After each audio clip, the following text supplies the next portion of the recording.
તો જાપાનના ઓઇટામાં ભીષણ આગ લાગી હતી, જ્યાં રહેણાંક મકાનમાં આગ લાગતા 170 ઇમારતો બળીને ખાખ થઈ છે। મકાનમાં લાગેલી આગ અન્ય મકાન સુધી પ્રસરી છે અને આગ પર કાબુ મેળવવા માટે પ્રયાસ શરૂ કરી દેવાયા છે, જ્યાં આગમાં ફસાયેલા લોકોનું પણ રેસ્ક્યુ કરવામાં આવી રહ્યું છે। આગની ઘટનામાં હાલ જાનહાનિના સમાચાર નહીં, ત્યારે પોલીસ અને ફાયર વિભાગની ટીમ પણ ઘટના સ્થળે પહોંચી છે। આગની ઘટનામાં ભારે નુકસાન થયું છે। આગ હોલાવવાના પ્રયાસો પણ ચાલી રહ્યા છે। એક મકાનમાં આગ લાગી હતી, જે અન્ય મકાનો સુધી પ્રસરી છે અને જાપાનના ઓઇટામાં આ ઘટના સામે આવી રહી છે। ભીષણ આગની રહેણાંક મકાનમાં આગ લાગતા 170 જેટલી ઇમારતો બળીને ખાખ થઈ છે।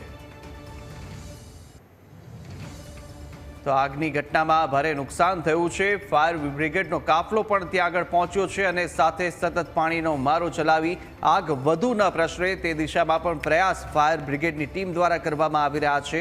તો સાથે સાથે આગને કાબૂમાં લેવા માટેના પ્રયાસ હજુ પણ ચાલુ છે।